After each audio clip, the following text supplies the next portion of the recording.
यीशु मसीह नासरी के ज़िंदा जलाली और मुबारक नाम में आप सबकी सलामती चाहती हूँ। हम आज खुदावंद के कलाम को सीखेंगे अपनी रहनुमाई के लिए, लेकिन इससे पहले कि हम खुदावंद के कलाम को सीखें, हम एक छोटी सी दुआ करेंगे ताकि रूहुल कुद्स जो है वो हमें इस कलाम को समझने में हमारी मदद कर सके। अरे खुदावंद, हम तेरी शुक्रगुजारी करते हैं, तेरे कदमों में आते हैं और रूहुल कुद्स की गाइडेंस चाहते हैं और तेरी मिन्नत करते हैं कि जो आज कलाम हम सीखें तो हमें समझने में हमारी रहनुमाई करना। आमीन। Praise God. आज हम खुदावंद के कलाम में से सीखेंगे लूका की अंजील में से।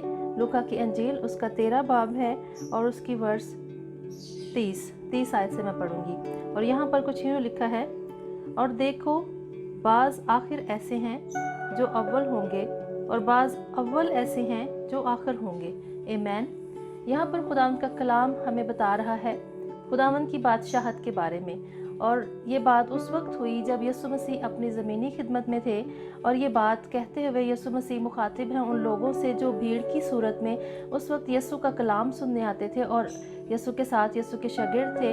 और यीशु उनसे कहते हैं कि तुम में से बाज़ ऐसे अव्वल हैं जो आखिर हो जाएंगे, यानी खुदावंद की बादशाहत में जो अव्वल हैं वो आखिर हो जाएंगे, लेकिन बाज़ आखिर ऐसे हैं जो अव्वल हो जाएंगे। इसके लिए हम खुदावंद के कलाम में से कुछ एग्जाम्पल्स देखेंगे जो हमें ये साबित करेंगी कि किस तरह से खुदावंद के कलाम में ये बातें पूरी हुई। अगर हम यहूदा अस्करियोती की ज़िंदगी पर गौर करें, जो कि यीशु मसीह का शागिर्द था, उन 12 शागिर्दों में से यीशु का एक शागिर्द था और वो यीशु मसीह की जो मिनिस्ट्री था उसका बहुत अहम एक हिस्सा था और वो खजानची था। लेकिन अगर हम उसकी ज़िंदगी पर गौर करें तो वो सारी ज़िंदगी यीशु मसीह के साथ चला। यीशु मसीह के साथ उसने खाया पिया उठा बैठा, मिनिस्ट्री का हिस्सा था। लेकिन जब आखिरी वक्त आया तो उस वक्त क्या हुआ कि इब्लीस जो था वो उसमें समा गया और उसने यीशु मसीह को बेच दिया। इसका मतलब ये है कि वो जब यीशु के साथ खिदमत में था, जब मिनिस्ट्री में था, तो वो अव्वल था क्योंकि वो यीशु के साथ था, वो खालिक कुल कायनात के साथ था और उसकी मिनिस्ट्री का हिस्सा था। लेकिन जब आखिर हुआ, जब वक्त आया कि वो बादशाहत का फर्जंद बन सके, लेकिन उसी वक्त उसने यीशु को बेच दिया। इसका मतलब है कि वो खुदा की बादशाहत में आखिर हो गया, गो कि वो अव्वल था।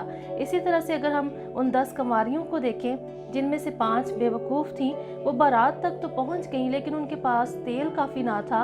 और इस छोटी सी गलती की वजह से जब यीशु आ गया, दूल्हा आ गया और वो 5 जिनके पास तेल मौजूद था वो अंदर चली गईं और वो 5 जो कि जिनके पास तेल कम था, छोटी सी गलती की वजह से वो बाहर रह गईं।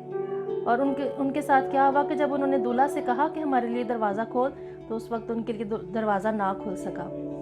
इसी तरह से मेरे अजीज़ों, अगर हम खुदावंद के कलाम पे गौर करते हुए देखें तो उस डाकू पर अगर नज़र करें जो आखिरी वक्त में यीशु के साथ, जब यीशु मसलूब किए जा रहे थे तो यीशु के साथ उसकी सलीब के साथ उसकी भी सलीब थी जिस पर वो लटकाया गया था।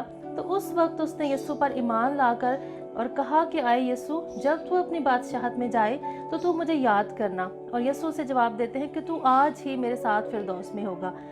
इन बातों को, इस कलाम को शेयर करने का मकसद आपके साथ ये है कि जो यहूदा अस्करियोती था, गो कि वे सारी खिदमत में साथ रहा लेकिन वो आखिर हो गया, वो अव्वल था, वो आखिर हो गया। इसी तरह 5 कंवारियाँ भी जो एंड तक पहुंच गईं, अपनी मंजिल तक पहुंच गईं लेकिन अपनी मंजिल को हासिल ना कर सकीं, वो भी अव्वल थीं पर आखिर हो गई। लेकिन उस डाकू को देखें जो कि आखिर था, जिसने सारी ज़िंदगी बदकारी में गुजार दी लेकिन आखिरी वक्त में उसने बादशाहत को कबूल कर लिया। इसी तरह आज हमारी ज़िंदगियाँ भी हैं। इस कलाम को अपनी ज़िंदगियों में अप्लाई करें। हम अपने आप को इसी तरह से खुदावंद की हजूरी में बढ़ाएं कि हम अपनी ज़िंदगी के हर एक कदम को जब हम चलते हैं तो ये देखकर गुजारें कि कौन सा ऐसा कदम है जो हमें खुदावंद की बादशाहत में जाने के लिए सपोर्ट कर सकता है, और अपनी ज़िंदगियों के खुदावंद के डर और खौफ में रहते हुए गुजारें और इस कलाम को अपनी ज़िंदगी में पूरा होने का मौका दें। खुदावंद आपके साथ हो, आप सबके लिए बरकत चाहती हूँ। आमीन।